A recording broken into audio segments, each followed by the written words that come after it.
ولنبلونكم بشيء من الخوف والجوع ونقص من الأموال والأنفس والثمرات وبشر الصابرين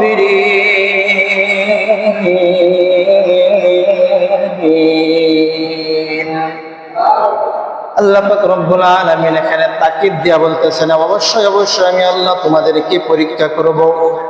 ওয়ালানাবলুওয়ান্নাকুম বিশাইইন মিনাল খাউফ, আমি আল্লাহ তাআলা তোমাদেরকে এই দুনিয়াতে চলার পথে পরীক্ষা করব। এক নম্বর আমি আল্লাহ তাআলা তোমাদেরকে ভয়ের মাধ্যমে পরীক্ষা করব। কিসের মাধ্যমে? এক নম্বরে আল্লাহ তাআলা বলতেছেন, আমি তোমাদেরকে ভয়ের মাধ্যমে পরীক্ষা করব। দুনিয়াতে চলার পথে আল্লাহ তাআলা তোমাকে এমন ভয়ের মাধ্যমে ফেলাবেন, মাঝে মাঝে জলোচ্ছ্বাস দিবেন, মাঝে মাঝে ভূমিকম্প দিয়ে দিয়ে আমাদেরকে পরীক্ষা করবেন। আল্লাহ তাআলা পরীক্ষা করেন কি করেন না? ভূমিকম্প যখন শুরু হয়ে যায়, কে কোন দিকে দৌড়ায়, কে উপরে খেয়াল রাখতে পারে না। আপনি যত বড় নেতা হন না কেন, আপনার বডিগার্ডকে তখন খুঁজে পাবেন না, কারণ সবাই তার জীবনের ঝুঁকি নিয়ে নিয়ে দৌড়ায়। তখন সে আর দেখবেন আমার নেতা কোথায় গেল, সবাই দেখবেন জনগণের সাথে রাস্তায় রাস্তায় তখন দাঁড়াইয়া যাবে। এমন একটা হালত তৈরি হইয়া যায় কি যায় না? আল্লাহর রহমতে আমাদের বাংলাদেশের মধ্যে তো অনেক কম ভূমিকম্প কম হয়, কিন্তু অনেক দেশের মধ্যে এত পরিমাণে ভূমিকম্প হয় যে ভূমিকম্পের কারণে বড় বড় দালান কোঠাগুলো ধ্বংস হয়ে যায়। দেখেন না ভিডিওর মধ্যে আপনারা? অনেক আছে। বাংলাদেশের প্রতি আল্লাহ তাআলার একটা রহমত আছে। এই দেশে যে পরিমাণে কোরআন হাফেজ আলেম অন্য অন্য দেশে এই পরিমাণে নাই।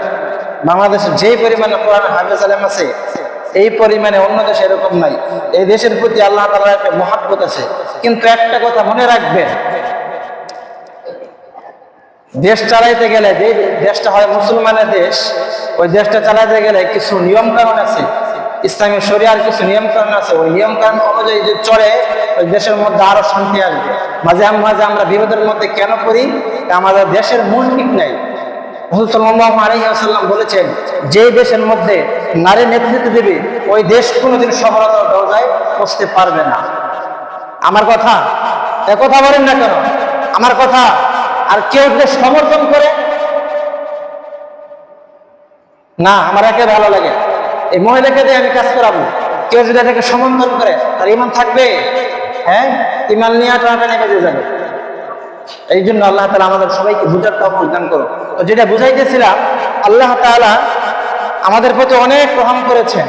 তো বাংলাদেশে ভূমিকম্প হলে ওইরকম বেশি একটা ক্ষয়ক্ষতি হয় না। অন্যান্য দেশে যে পরিমাণে ক্ষয়ক্ষতি হয়, দেখা যায় রাস্তা ফেটে গেছে, বিল্ডিং ভাঙে ধসে পড়ে গেছে। তো বাংলাদেশে এরকম ঘটনা খুব কম হয়। আল্লাহ তাআলার একটা রহমত আছে এই দেশের মধ্যে। তো আর রহমতের মধ্যে আমরা পড়তাম, যদি আমরা 95% মুসলমানের দেশ, এরপর আমাদের দেশের মধ্যে ইসলামী রাষ্ট্র নাই। বলতে পারবেন আপনি ইসলামী হুকুমত প্রত্যেকটা চালু আছে, অথচ 95% মুসলমানের দেশ, এরপরও ইসলামী রাষ্ট্র হিসাবে স্বীকৃতি নাই, মানতে চায় না। তো ওটা বোঝানো আমার উদ্দেশ্য। আমার বোঝানোর উদ্দেশ্য হচ্ছে আল্লাহ তাআলা মাঝে মাঝে ভয় দিয়ে দিয়ে আমাদেরকে কি করবেন? পরীক্ষা করবেন। এই জন্য আল্লাহ তাআলা এক নম্বরে বলতেছেন যে মিনাল খাউফ, আমি আল্লাহ তাআলা তোমাদেরকে ভয় দিয়ে দিয়ে পরীক্ষা করব। এই ভয় যে শুধু তোমাদেরকে দিব বিষয়টা এমন না, প্রত্যেকটা জাতিকে আমি আল্লাহ তাআলা এই ভয়ের মাধ্যমে পরীক্ষা করব। নবীদেরকেও করেছি, সাহাবায়ে কেরামদেরকেও করেছি, তাবিঈন, তাবিঈন, সবাইকে আমি আল্লাহ তাআলা এই ভয় দিয়ে পরীক্ষা করব। এই সমস্ত জিনিস দিয়ে আমি তোমাদেরকে পরীক্ষা করব। যে যত পাক্কা মুমিন হবে তার জন্য পরীক্ষাটাও একটু কষ্টকর হবে।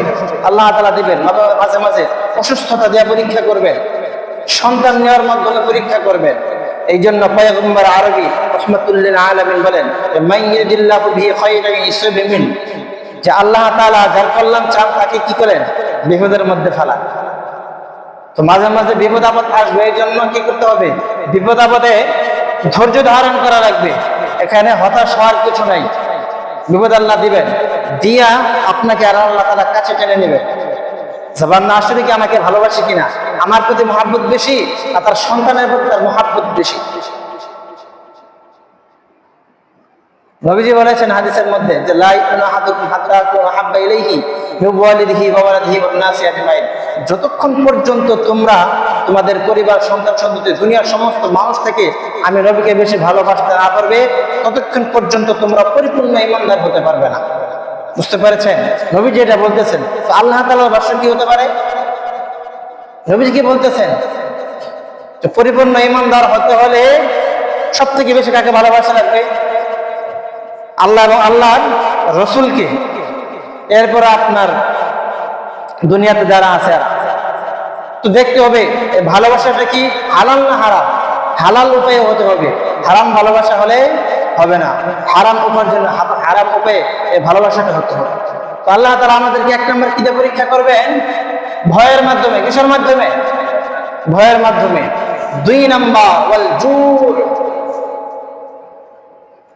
ক্ষুধা দিয়ে আল্লাহ তাআলা আমাদেরকে মাঝে মাঝে পরীক্ষা করবেন। ক্ষুধা দিয়া আল্লাহ তাআলা বলবেন, বান্দা দেখি তুমি ক্ষুধার তাড়নায় কারো কাছ থেকে সুদ আনো কিনা, কারো বাড়িতে যা লুটপাট করো কিনা, কারো বাড়ির মধ্যে যাইয়া চুরি করো কিনা, ডাকাতি করো কিনা। আল্লাহ তাআলা ক্ষুধা দিয়ে মাঝে মাঝে পরীক্ষা করবেন। তোমার পাশের বাড়িতে প্রত্যেকদিন পোড়া মাংস খায়, কিন্তু তোমার বাড়িতে আলু ভর্তা, ডাউল ভাতও জোটে না। আল্লাহ তাআলা ক্ষুধার মাধ্যমে তোমাদেরকে পরীক্ষা করব। এই মুসলমান, আমরা তো এমন দিন যায় না যে খাবার ছাড়া থাকতেছি। অবশ্য পয়গম্বর আলাইহিস সালাতু ওয়াস সালাম 1 দিন, 2 দিন, 3 দিন, 7 দিন পর্যন্ত না খেয়ে থেকেছেন। আপনি বিশ্বাস করবেন? আপনার মনে হবে না কিভাবে সম্ভব? এটাই আল্লাহ তাআলা পক্ষ থেকে পরীক্ষা ছিল।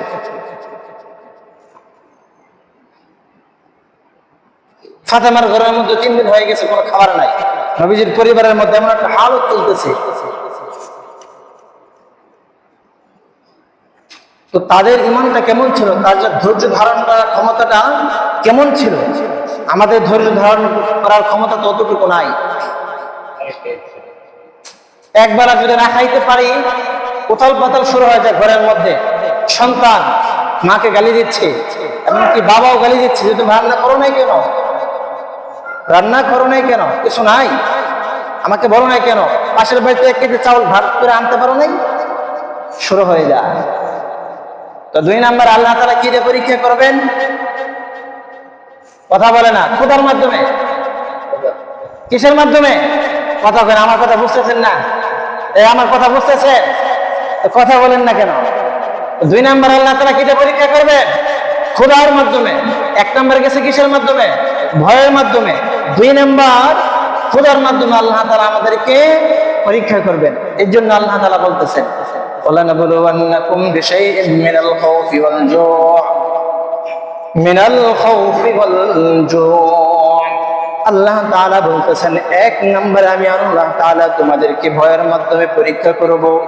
2 নম্বরে আমি আল্লাহ তাআলা তোমাদেরকে ক্ষুধার মাধ্যমে পরীক্ষা করব।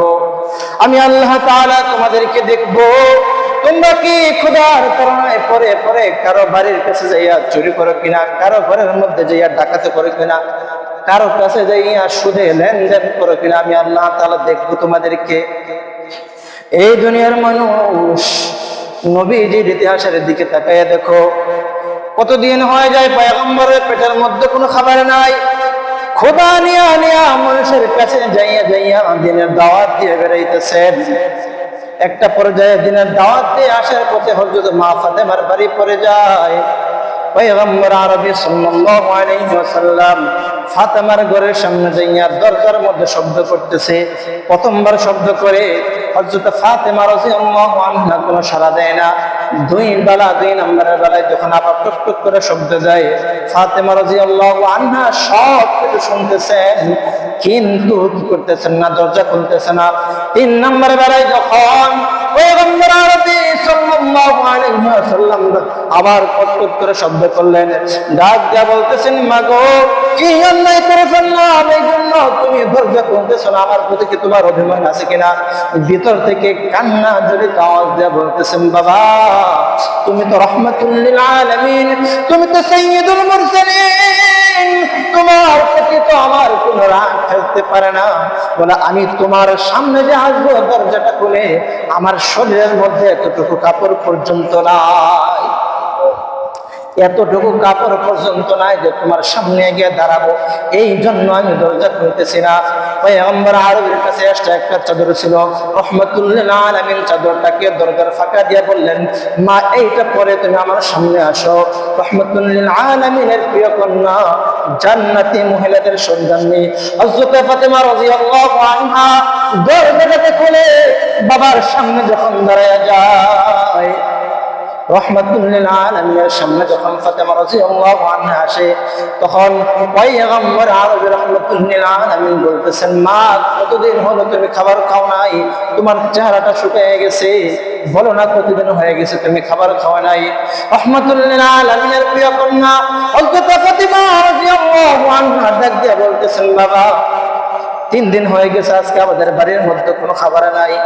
ওই যে দেখো হাসান হুসাইনকে ভুলভাল একটা বুঝাইয়া ঘুম পাড়াই দিছি, আজকে সকালবেলা আমাকে খাবারের জন্য পায়ের মধ্যে জড়ায় ধরছে, বলতেছে, মা গো আজকে 3 দিন হয়ে গেল আমাদের ঘরের মধ্যে কোনো খাবার নাই, তুমি আমাদেরকে কোনো খাবার দাও না কেন?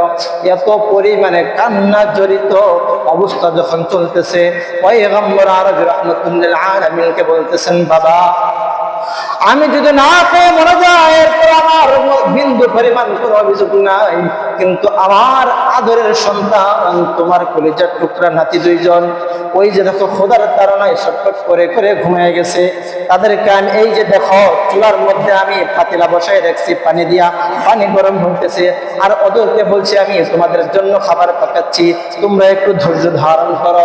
এই কথা বলার পরে ওরা আস্তে আস্তে 2 জন খুশিতে ঘুমায় যায়। মা ঘরের মধ্যে রান্না করতেছে, এমন সময়ে বাবা তুমি এসে হাজির হয়েছ। ওরা যদি সজাগ পেয়ে যায়, আমি ওদের সামনে কি দেব বাবা, ওদের সামনে কিছু দেওয়ার মতো তো আমার অবস্থা নাই, আমি কি ওদের সামনে দিব?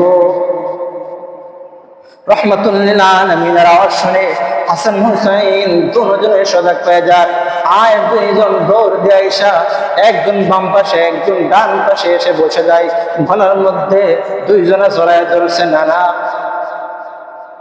তুমি তো সমাজের মধ্যে মানুষের বিচার করে করে বেড়াও, আজকে তোমার কাছে আমার একটা বিচার দায়ের করব, তোমার বিচার করা লাগবে। রাহমাতুল লিল আলামিনের কথা শুনে বলতেছে, না আমার বলো 2 ভাই কি ঝগড়া করেছে এই জন্য তোমাদের বিচার করা লাগবে? বলে আজকে আমরা 2 ভাই ঝগড়া করি নাই, আজকে বিচার করা লাগবে তোমার মেয়ে। আগে বলো তুমি কি বিচার করবা কিনা? রাহমাতুল লিল আলামিন বলতেছেন, আমি হলাম শ্রেষ্ঠ ইনসাফগার, আমি সন্তান দেখবো না, নাতি দেখবো না, আমি ইনসাফ কায়েম করার জন্য দুনিয়াতে এসেছি, আমার কাছে বলো। রাহমাতুল লিল আলামিনকে হাসান আর হুসাইন কাপড়টা পেট থেকে সরাই বলতেছে, দেখো না 3 দিন হয়ে গেল আমাদের মা আমাদেরকে কোনো খাবার দেয় না, পেটটা পিঠের সাথে লেগে গিয়েছে, পেটের মধ্যে কোনো খাবার নাই, আমরা বাদী হইয়া তোমাকে বিচারক বানাইয়া তোমার মেয়েকে আসামি বানাইয়া তোমার কাছে বিচার দিলাম, তোমার মেয়ের বিচার করে কেন আমাদেরকে খাবার দেয় না?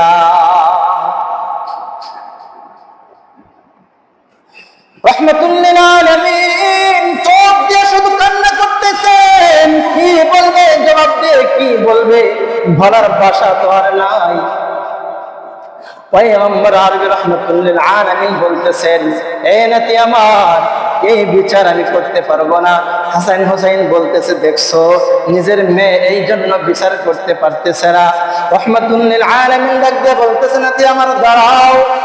পয়গম্বর আরবি রাহমাতুল লিল আলামিন পেট থেকে কাপড়টা সরায় বলতেছে, দেখো তোমরা তো মাত্র 3 দিন হয়েছে তোমরা খাবার খাও নাই, এই দেখো 7 দিন হয়ে গেছে আমি কোনো খাবার খাই নাই, 7 দিনে 7টা পাথর আমার পেটের মধ্যে বেঁধেছি, কেমন করে আমি 7 দিন না খাওয়া মানুষ 3 দিন না খাওয়া মানুষের বিচার করি? চিন্তা করেছেন? আল্লাহ তাআলা আমাদের কিন্তু অনেক আরামে রেখেছে, কি শান্তি, 3 বেলা খাবার খাইতেছি, কোনো চিন্তা নাই। তো আল্লাহ তাআলা এই জন্য 2 নম্বরে কি দিয়ে পরীক্ষা করবেন? খোদার মাধ্যমে পরীক্ষা করবেন যে বান্দা খোদার তাড়না করে কি কারো কাছ থেকে সুদ আনে কিনা, কারো ঘরের মধ্যে যাই চুরি করে কিনা, অন্যের হক মেরে খায় কিনা। তো নবী আলাইহিস সালাতু ওয়াস সালাম এটা করেছেন। 7 দিন হয়ে গেছে খাবার নাই, আল্লাহ তাআলার কাছে চাইলে কি নবীকে আল্লাহ তাআলা খাবার দিতেন না? হ্যাঁ, আল্লাহ তাআলা বলেছেন জিবরাইল যাও আমার পয়গম্বরের কাছে, যদি আমার বন্ধু বলে উহুদ পাহাড়টাকে 7.5 কিলোমিটার লম্বা, উহুদ পাহাড়টাকে আমি স্বর্ণ বানাই দিব। চিন্তা করেছেন?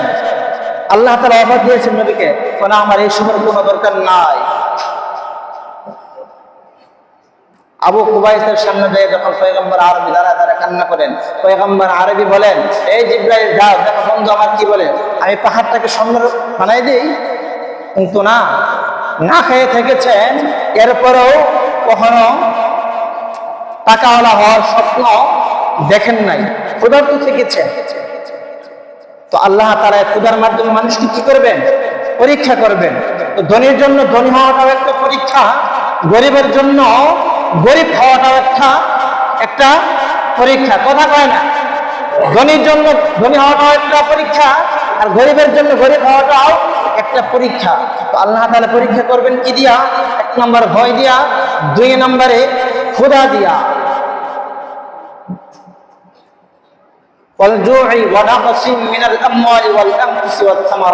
আল্লাহ তাআলা বলবেন, আমি আল্লাহ তোমাদেরকে মালের ঘাটতি দিয়ে আমি আল্লাহ তাআলা তোমাদেরকে পরীক্ষা করব।